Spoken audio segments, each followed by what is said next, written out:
મારો credit score માત્ર એક નંબર નથી. આ એક એવો નંબર છે જે નક્કી કરી શકે છે કે લોન સરળતાથી મળશે કે નહીં, ક્રેડિટ કાર્ડ મળશે કે નહીં, કેટલું વ્યાજ ચૂકવવું પડશે. પણ શું તમે જાણો છો કે તમારી નાની નાની ભૂલો તમારા ક્રેડિટ સ્કોરને ખરાબ કરી શકે છે? અને સૌથી મોટી વાત, જો તમારો ક્રેડિટ સ્કોર ઓછો હોય તો તેને ફરીથી સુધારી શકાય છે. આ વિડીયોમાં આપણે જાણીશું કે ક્રેડિટ સ્કોર શું છે, 750 સ્કોર શા માટે મહત્વનો છે, ક્રેડિટ સ્કોર વધારવા માટે 5 ભૂલો ન કરવી. જો વિડીયો અંત સુધી જરૂર જુઓ, કારણ કે છેલ્લી ટીપ તમારા માટે સૌથી વધારે ઉપયોગ બની શકે છે. તો આપણે એ જાણી લઈએ કે ક્રેડિટ સ્કોર શું છે. ક્રેડિટ સ્કોર એ એક પ્રકારનો 3 અંકનો સ્કોર છે જે તમારી લોન અને ક્રેડિટની ચૂકવણી કરવાની તમારી ભૂતકાળની આદતો વિશે માહિતી આપે છે. ભારતમાં સિબિલ સ્કોર સામાન્ય રીતે 300 થી 900 વચ્ચે હોય છે. સામાન્ય રીતે ઉચ્ચ ક્રેડિટ સ્કોર તમારા માટે સારો સંકેત માનવામાં આવે છે. જ્યારે તમે લોન અથવા ક્રેડિટ કાર્ડ માટે અરજી કરો છો, ત્યારે લેન્ડર તમારી ક્રેડિટ હિસ્ટ્રી અને ક્રેડિટ સ્કોર જેવા પરિબળોને ધ્યાનમાં લઈ શકે છે. હું તમને કંઈક ક્રેડિટ સ્કોર વધારવાની જાણકારી આપું. એ છે કે સમયસર ઈએમઆઈ અને ક્રેડિટ કાર્ડ બિલ ભરો. ક્રેડિટ સ્કોર સુધારવા માટે સૌથી મહત્વપૂર્ણ બાબતોમાંથી એક છે તમારી ઈએમઆઈ અને ક્રેડિટ કાર્ડ બિલ સમયસર ચૂકવવી.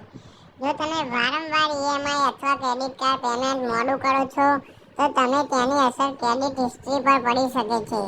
તેથી લોનની ઈએમઆઈ હોય કે ક્રેડિટ કાર્ડનું બિલ, તેની ડ્યુ ડેટ પહેલા અથવા સમયસર પેમેન્ટ કરવાની આદત બનાવો. જો શક્ય હોય તો તમારા બેંક એકાઉન્ટમાં ઓટો પે અથવા રિમાઇન્ડર જેવી સુવિધાઓનો ઉપયોગ કરી શકો છો, જેથી પેમેન્ટ ભૂલથી પણ મોડું ન થાય. આ વાતને ધ્યાનમાં લેશો તો ક્રેડિટ સ્કોર સારો બનશે. તમને જણાવું કે ક્રેડિટ કાર્ડનો વધારે ઉપયોગ ન કરો.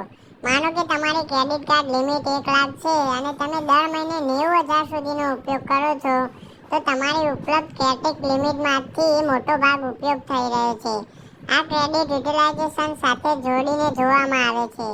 તેથી શક્ય હોય ત્યાં સુધી તમારી ક્રેડિટ લિમિટનો ઉપયોગ સમજદારીપૂર્વક કરો અને બિનજરૂરી ખર્ચ માટે ક્રેડિટ કાર્ડનો ઉપયોગ ન કરો.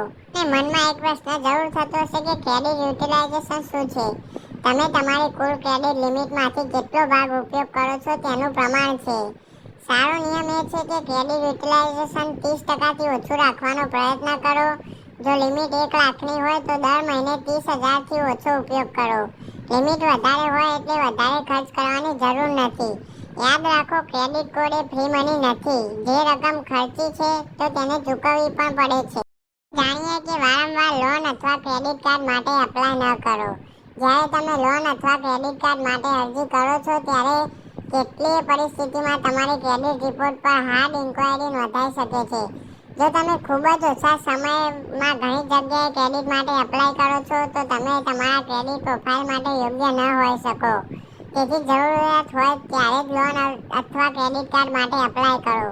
અલગ અલગ લેનદેનની ટર્મ્સ અને ઇન્ટરેસ્ટ રેટની સરખામણી કરીને નિર્ણય લો. ઇન્ક્વાયરીની વાત કરીએ તો લોન અથવા ક્રેડિટ કાર્ડ માટે અરજી કરતા તમારી ક્રેડિટ રિપોર્ટ પર હાર્ડ ઇન્ક્વાયરી નોંધાય છે. ઘણા બધા હાર્ડ ઇન્ક્વાયરી થવાનું ક્રેડિટ સ્કોર પર નકારાત્મક અસર પડી શકે છે. હું તમને જણાવું કે ક્રેડિટ એકાઉન્ટ તરત બંધ ન કરો. જો તમારી પાસે કોઈ જૂનું ક્રેડિટ કાર્ડ એકાઉન્ટ છે અને સારી રીતે મેન્ટેન થઈ રહ્યું છે, તો તેને તરત બંધ કરતા પહેલા વિચાર કરો. તમારી ક્રેડિટ હિસ્ટ્રીની લંબાઈ પણ તમારા ક્રેડિટ પ્રોફાઇલનો એક ભાગ હોઈ શકે છે.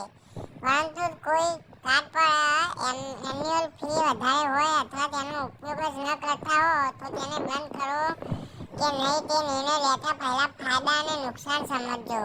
બંધ કરતા પહેલા શું વિચારો? બંધ ન કરવાનો ફાયદો: લાંબી ક્રેડિટ હિસ્ટ્રી જાળવવા છે, ક્રેડિટ યુટિલાઇઝેશન પર સકારાત્મક અસર રહે છે, ભવિષ્યમાં જરૂરી સમય ઉપયોગી થાય છે.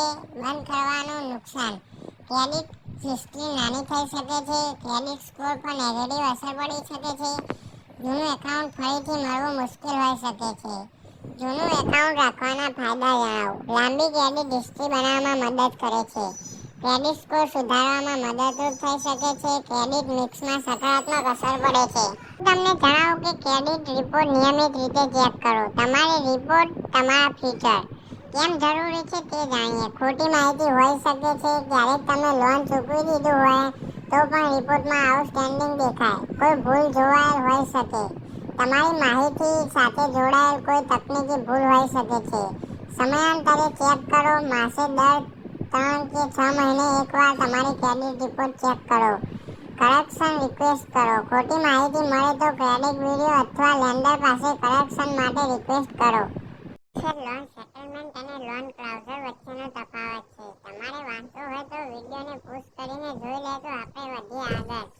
હું તમને એક મહત્વનો મુદ્દો જણાવું. એક સાથે ઘણા લોન્સ ન લેવા જોઈએ. તમારી આવકની સરખામણી જો તમારી પાસે ઘણા લોન્સ અને ઈએમઆઈ હોય તો ફાઇનાન્શિયલ પ્રેશર વધી શકે છે. તમારી જરૂરિયાત અને રિપેમેન્ટ કેપેસિટી પ્રમાણે લોન લો. એક સાથે ઘણા લોન્સ લેવામાં જોખમ, ઈએમઆઈનો બોજ વધે, આવશ્યક ખર્ચા માટે પૈસા ઓછા પડે, ડિફોલ્ટ થવાની શક્યતા વધે, ક્રેડિટ સ્કોર પર નકારાત્મક અસર પડે. હવે જાણીએ જરૂર મુજબ એક સાથે એક અથવા મર્યાદિત લોન. ઈએમઆઈ સરળતાથી ચૂકવી શકાય, ફાઇનાન્શિયલ સ્ટેબિલિટી જાળવવા, ડિફોલ્ટનું જોખમ ઓછું રહે, ક્રેડિટ સ્કોર મજબૂત બને.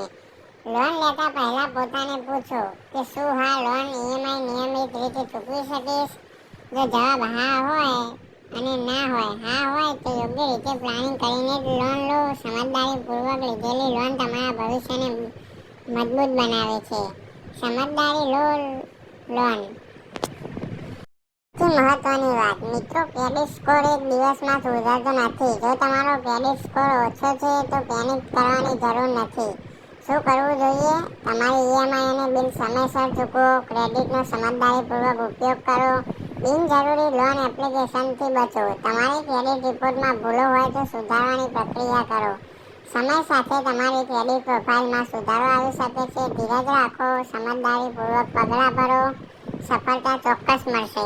મિત્રો, આજે આપણે શીખ્યું કે ક્રેડિટ સ્કોર કેવી રીતે સુધારી શકાય. જો તમને આ માહિતી ઉપયોગી લાગી હોય તો વિડીયોને લાઇક કરો અને નેક્સ્ટ ફાઇનાન્સ ચેનલને સબસ્ક્રાઇબ કરો. આવી પર્સનલ ફાઇનાન્સ, સેવિંગ, ઇન્વેસ્ટમેન્ટ અને મની મેનેજમેન્ટની સરળ માહિતી માટે અમારી સાથે જોડાયેલા રહો. આભાર. મળીએ આગામી વિડીયોમાં.